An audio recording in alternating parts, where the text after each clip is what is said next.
السلام عليكم، ازيكم عاملين ايه؟ الذكاء الاصطناعي هو من اهم الادوات المفروض نبدا نستخدمها دلوقتي عشان نقوي نفسنا في التسويق الالكتروني في المجال بتاعنا او في بقيه المجالات عامه. تستخدمه بقى في كتابه محتوى، انه يساعدك في عمل حملات اعلانيه قويه. ايا كان هتستغله ازاي، بس لازم تستغله علشان دي فرصه ما ينفعش تضيعها من ايدك. الفيديو اللي فات اتكلمنا عن موقع قدرنا عن طريقه نستغل شات جي بي تي في التسويق الالكتروني. دلوقتي شات جي بي تي بقى مدمج في محرك بحث زي جوجل كده اسمه بينج. ده اللي احنا هنتكلم عنه النهارده لانه بقى اقوى بكتير جدا من مجرد انك تستخدم شات جي بي تي كشات جي بي تي. بقى امكانياته جباره، لان بقى كل الداتا اللي موجوده على الانترنت متاحه، مش مجرد بس شويه داتا كانوا اللي عملوا شات جي بي تي موفرينها له، لا هو بقى كل الداتا الموجوده على النت بقت متاحه تحت ايده. فبقى حرفيا جبار. غير ان كان بقى في شات جي بي تي 4 اللي تخليه يقدر يتخيل لك صور، تقول له ارسم لي كذا من مخيلته وهو كذكاء صناعي يطلع لك الصور دي. فبص حاجه تحفه. ده اللي نتكلم عنه النهارده. فيلا من غير كلام كتير، قبل الانترو تبدا انزل روق عليا بلايك واشتراك جميل في القناه، وهات كوبايه شاي بتاعتك علشان تروق، وتعالى لي علشان نبدا الفيديو.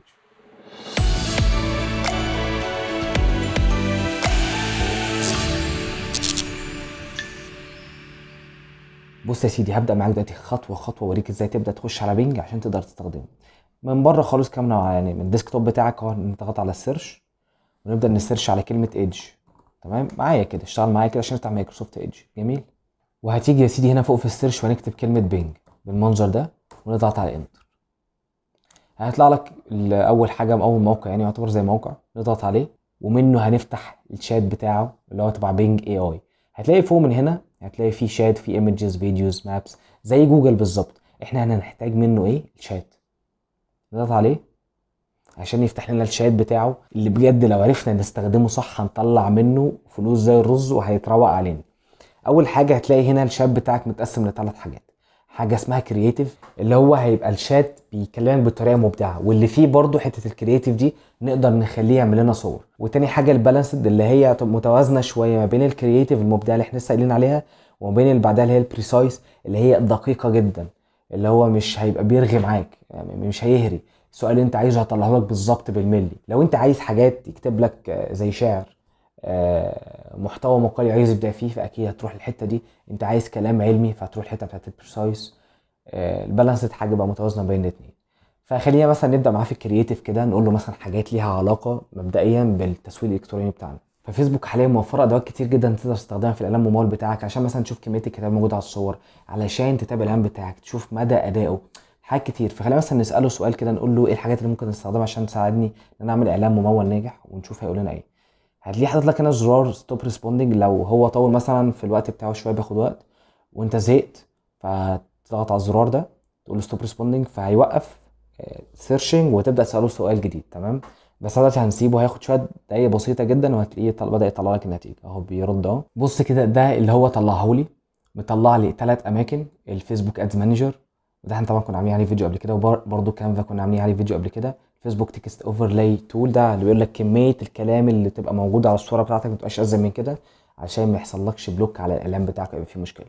في ادوات اكتر من كده، في ادوات اكتر من كده، مثلا زي فيسبوك بيكسل، في ادوات اكتر من كده. فمثلا خلينا نجرب نقول له عايزينك تورينا ادوات اكتر. كتبنا له كل مزيد من الادوات ونشوف هيقول لنا ايه. خد بالك هنا كمان هتلاقيه حاطط لك مواقع اللي هو جاب منها. انا قلت لك الفرق بيني وبين شات جي بي تي العادي اللي انا كنت بقول لكم الفيديو اللي فات، ان ده في شويه داتا متوفره له هو بيجيب لك منه، انما ده قدامه النت كله بكل المواقع اللي فيه بذكائه او السيستم اللي معمول له، هيروح يجيب لك احسن حاجه انت محتاجها من كل موقع فيهم ويوفرها لك ويقول لك اتفضل اهو زي اللوز. تمام. هتلاقي كاتب بيبدا يكتب لنا اهو الحاجات التانيه اللي ممكن نقدر نستخدمها. بص يا سيدي، قام مطلع لي كمان حاجات تانيه جديده اهو، زي الفيسبوك بيكسل والفيسبوك كريتيف هاب. الكلام ده كله هنبقى نعمل عليه فيديوهات تانيه قدام عامه عن كل واحد فيهم، لانهم مهمين جدا وهتحتاجوهم وهتستخدموهم.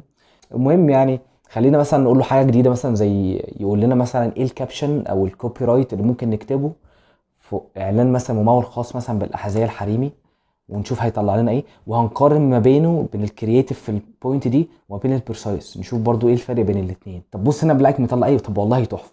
يعني عشان اللي مش فاهم كوبي رايت، يعني اكيد الناس اللي كانوا بياخدوا معايا كورسات فاهمين الحته دي جدا، لان انا شرحتها لهم كتير ان حته مهمه جدا دي اللي بتجذب العميل انه يشتري اصلا. الكوبي رايت عامه متقسم ثلاث اجزاء: حاجه اسمها الهوك والبادي والكول تو اكشن. فهنا مثلا كاتب لك الهوك بتاعها سؤال، صيغه سؤال: هل تبحثين عن احذيه وتناسب ذوقك؟ شويه الموضوع لغه عربيه فصحى، بس انت هتاخد منه افكار وتبدا تحولها لغه عربيه عاديه بالاكسنت بتاعتك. تمام، مصري بقى مثلا او مغربي او تونسي سعودي، ايا كان الاكسنت بتاعتك ايه، بس هتغيرها على طريقتك على حسب اللي يناسبك. فكاتب لك هنا السؤال عشان يشد عشان يشد الشخص اللي بيسكرول، البنت اللي بتسكرول عشان تيجي تشتري المحل بتاعك. دخل بعد كده في البودي ان هو بيقول لها خش بقى على المتجر بتاعنا، هتستمتعي بتشكيله واسعه ومغريه.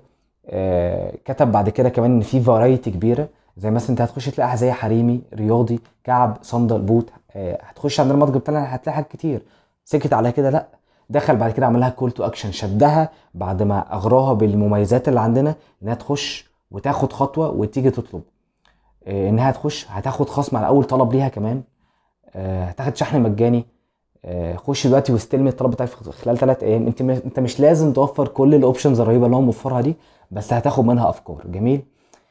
خد بالك هنا ان هو قايل لك ده مثال واحد بس، انت يعني لو سالته تاني هيطلع لك تاني اكتر اكتر وهكذا زي ما قلت لك يعني.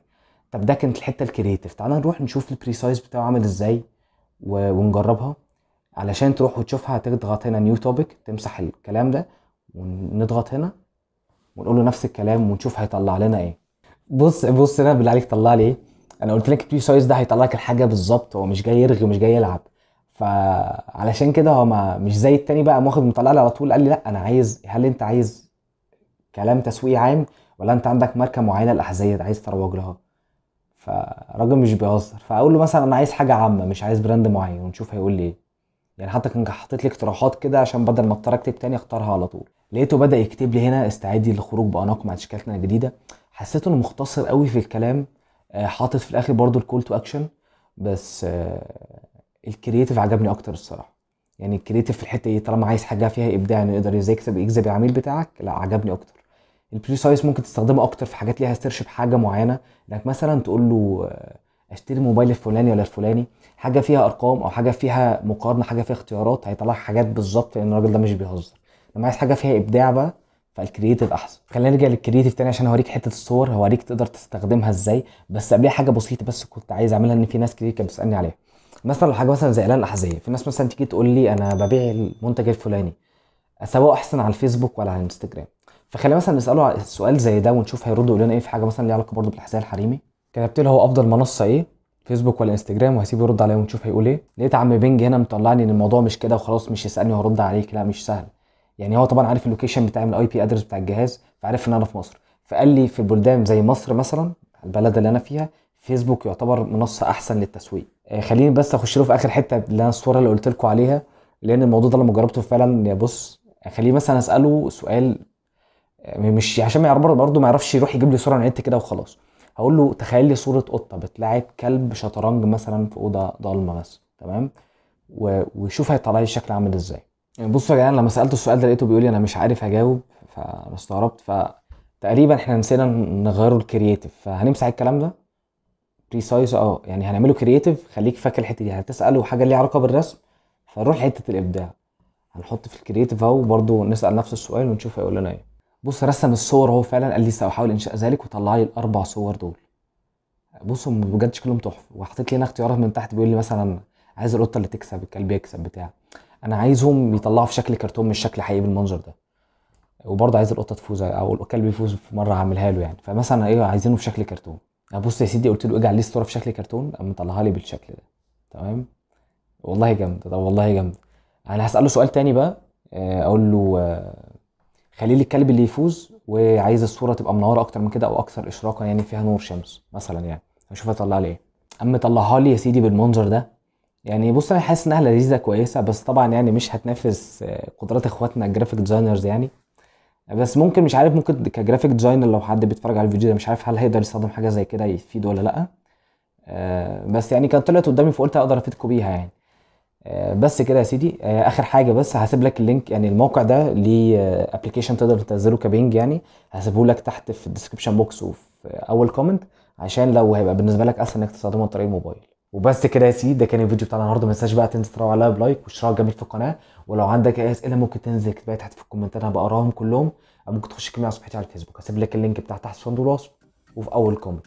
يا رب تكونوا استفدتوا من الفيديو بتاعنا النهارده، وخليكم عارفين احنا دايما في خدمتكم. شكرا.